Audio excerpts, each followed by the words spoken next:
Hey, Ben, where's your toy? Hey, Benny, where's your toy? Where is it? Good boy. Are you gonna give? Thank you. So, we're gonna pack another one. Benny, come. Sit.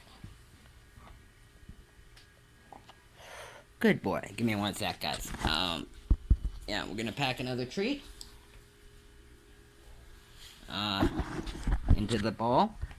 There's a couple of different sizes of this ball. This ball, one that we're playing with today, is actually their small version. They have a really big version as well. And theoretically, you might think the big version would be good for bigger dogs. In my experience, I'd rather have, here, let me, down. Good boy. I'd rather use the smaller ball, assuming that they're not going to be, like, trying to chew through it. If they're trying to chew through the actual ball, then I would have to kind of draw the line there and say I would have to have a toy that's bigger than they can totally fit in their mouth. But because my guys know that this isn't a game where you try to destroy the toy, and there's going to be plenty of opportunities to destroy things, they don't feel the need to destroy their puzzle toys. So, yeah.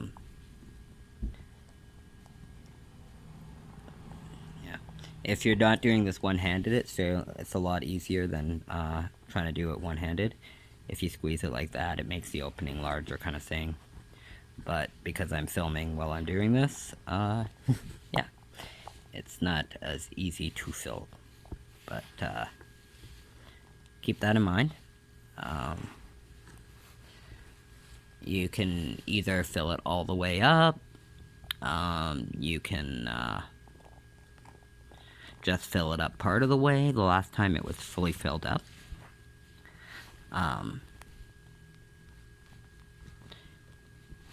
Yeah.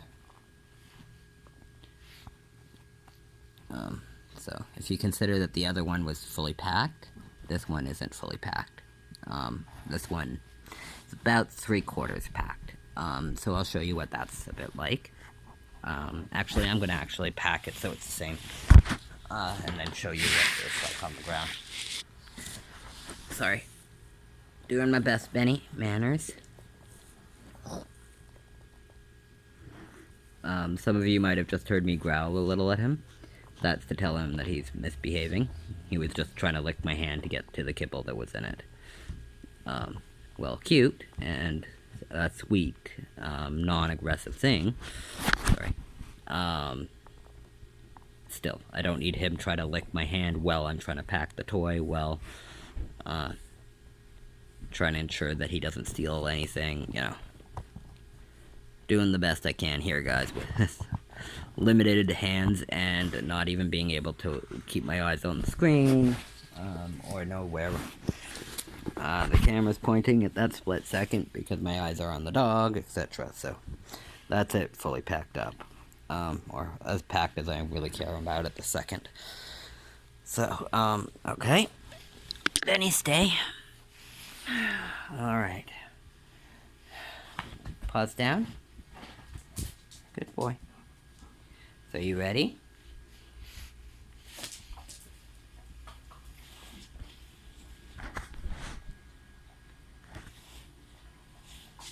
Isn't that good?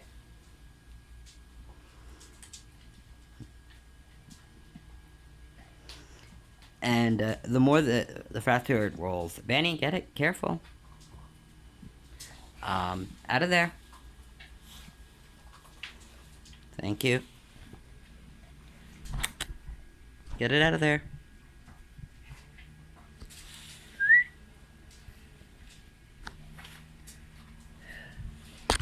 The faster they roll it, the more wildly the treats will fall out. One thing you might have noticed is I parked my chair in the center of the foot space, or floor space, or whatever you want to call it. I do that because then it creates a pathway that the dog can move around and makes the space more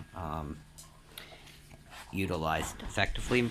To, so when playing games like this with a dog, it helps to utilize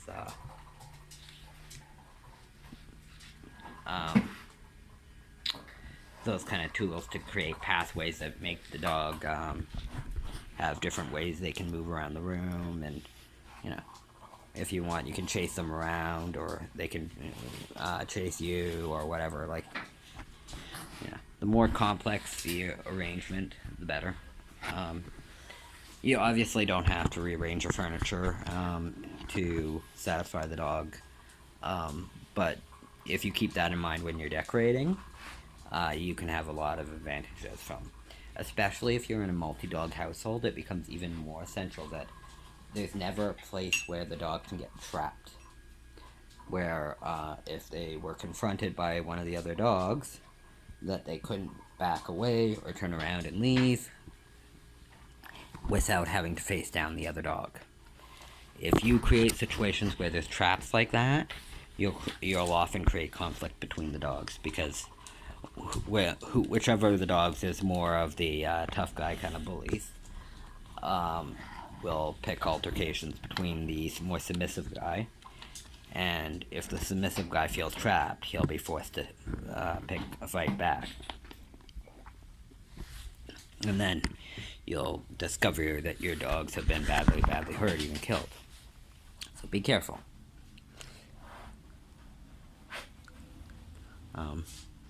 Make sure that you consider that if you're going to have, especially a multi-dog household where the dogs are not in agreement and happily cooperate with each other without any issues. If you don't have a cooperative, healthy pack dynamic going on with your dogs, yeah, you got to be really vigilant about stuff like creating traps in your house. I mean, it's funny how animals will recognize these and take advantage of these kind of things. Like, you'll often find in households which have a dog and a cat, that the cat will find a point in the home where the dog regularly travels by, that's a choke point or something, where the dog will be forced to be in a specific spot when they're traveling through that area. And they'll wait to ambush them at that spot, because they know the dog wants to, say, go to the backyard or whatever, and has to go past that spot and go there to get to what they want. When those kind of situations develop, you should really try to create alternatives where it's not predictable like that, to prevent that kind of getting the animal trapped, because that's really where major horrible things can happen. Anyways, so Ben, where's your toy? Where's your toy, Ben? So that's another one of the Kong problems. Sorry. It is, thank you. Good boy, Give. Ah, bad boy. Sorry. He went to grab my pack of smokes and grabbed it by the wrong way and ended up dumping them everywhere, so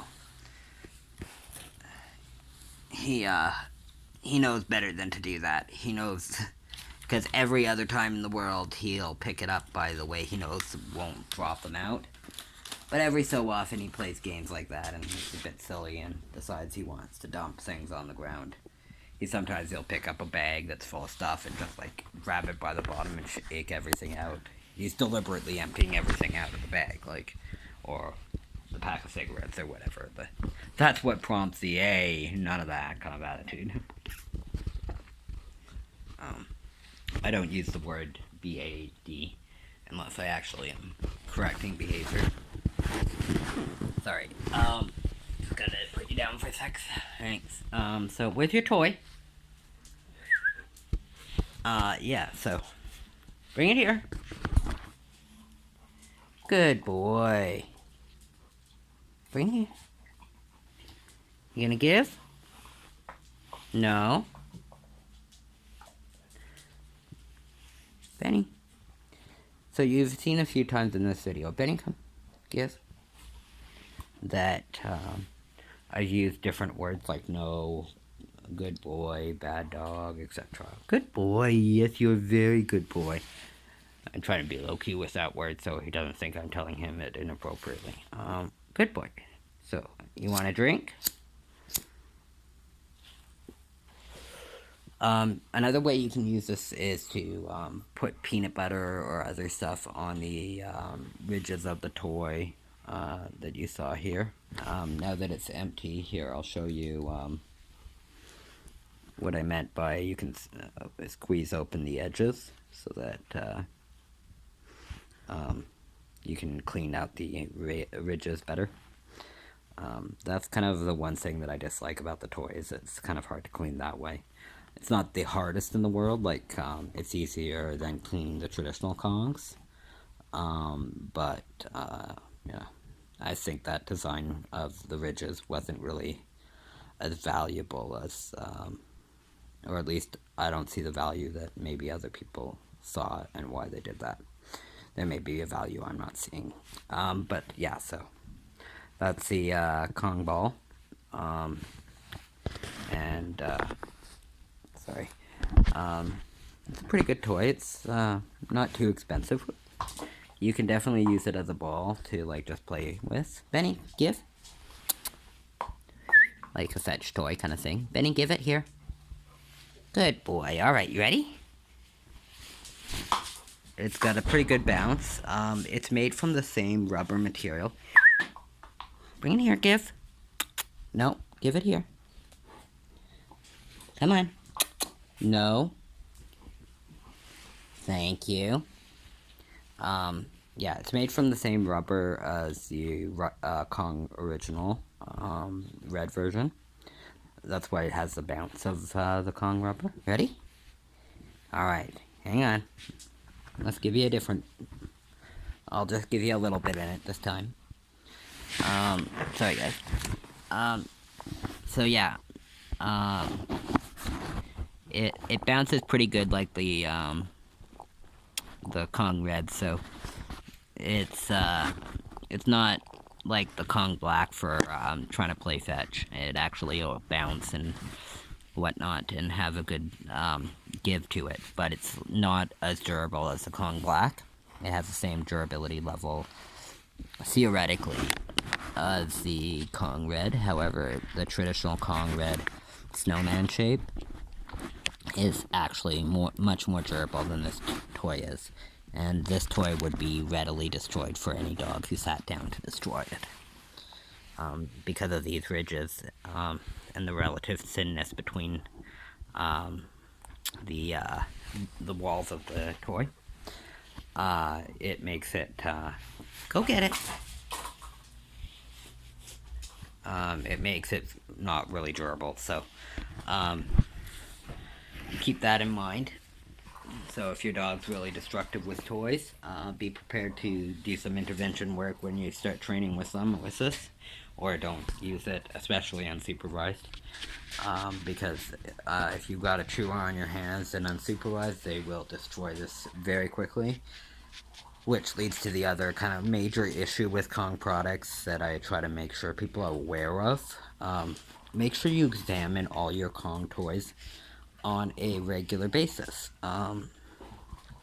because if they accidentally were to pull a piece off and swallow it, so if you find any pieces ever missing, you have to either find the pieces wherever they were lost, so you have to search until you find them, or you have to assume the dog swallowed them, because if we do an x-ray of the dog, we will not see this on an x-ray image.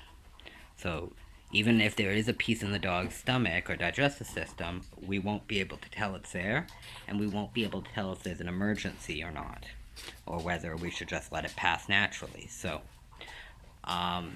it leads to unnecessary surgeries and whatnot if the dog consumes it. So you have to be really aware and vigilant, and it's not a toy to be left unsupervised, especially with a chewer. But given those facts, all the Kong toys in general are not visible on X-rays, like I said, except there's a particular series of Kong toys called the Kong Veterinary Series, or Kong Vet Blue, um, or Kong Blue, depending on like who you're talking to. Its full name is Kong Vet Blue, and you'll see at some point probably some videos of that in my when I show off those particular toys he has. Now, ideally, if I could get the Kong ball in the Kong Blue material, I would any day of the week. The reason for that is the Kong Blue Vet Blue material, not the Puppy Kong, that's like a powdery blue, but the Vet Kong, which is a really rich royal blue. If the dog did ever swallow, is visible on an X-ray. So that's really important and can help avoid major surgery that's unnecessary or actually life-saving. So, be aware. If you can use Kong Blue, I would give a much higher priority to finding Vet Blue in any options that they're available. I'll pay whatever the premium is, whatever. The problem is that the company has chosen to not make them readily available and sell them through veterinary services for the most part, but you can find them online.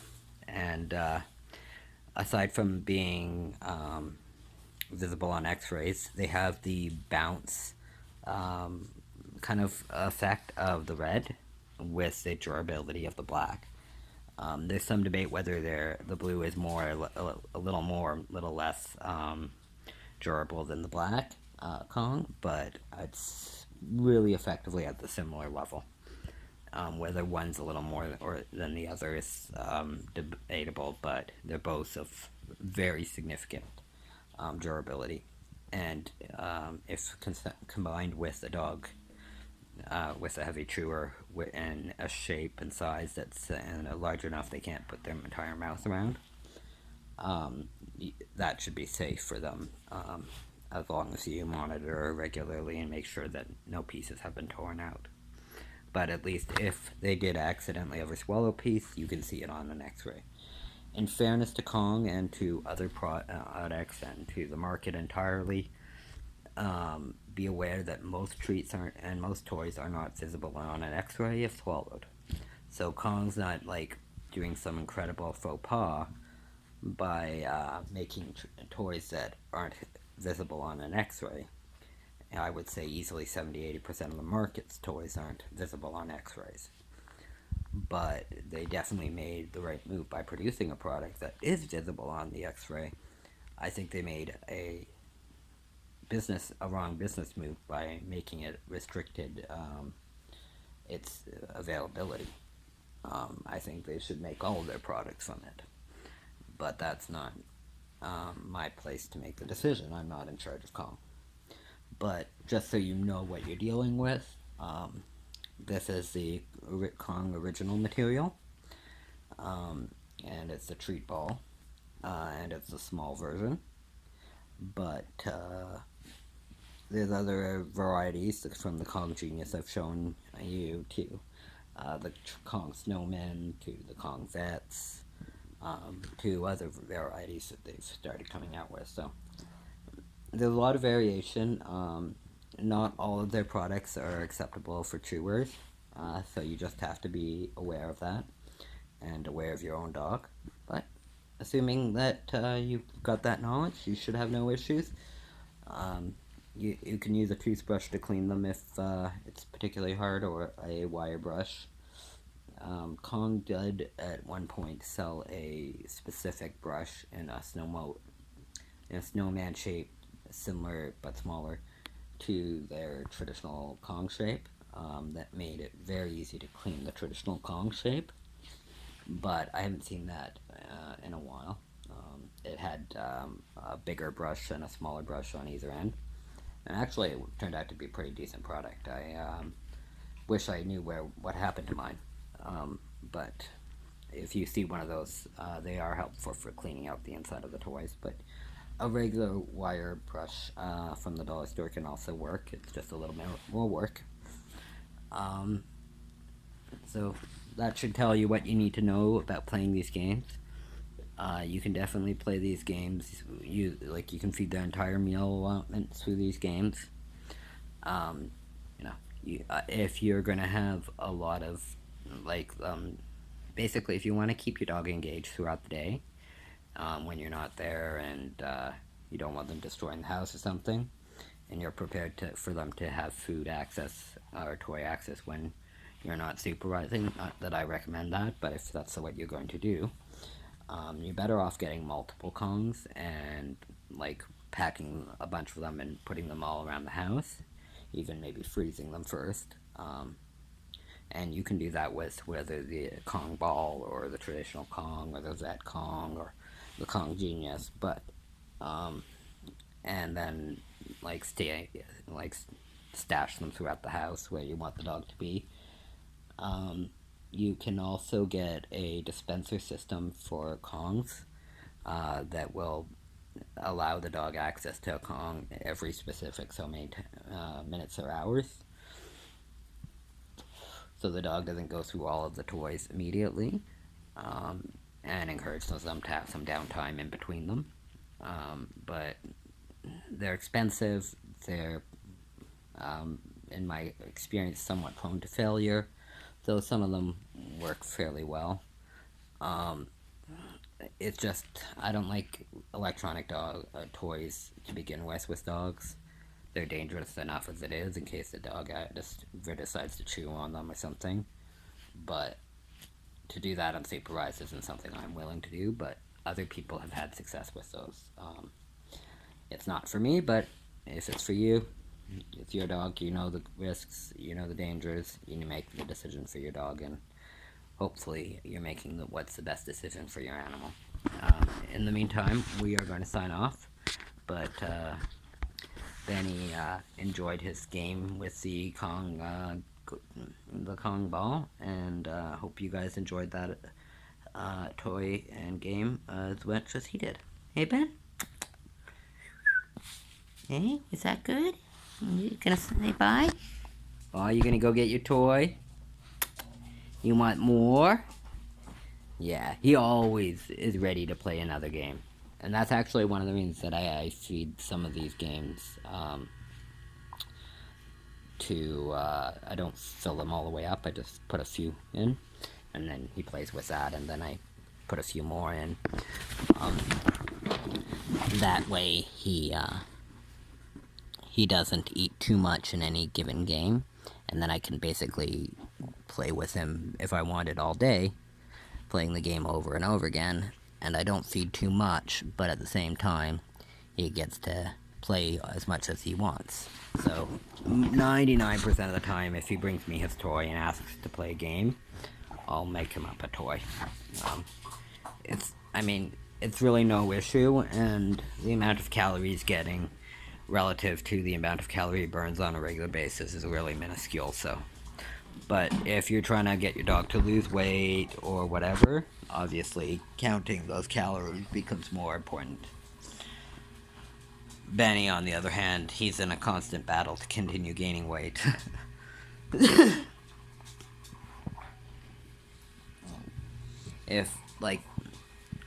He already eats an enormous amount. Way more than most dogs ever will eat. But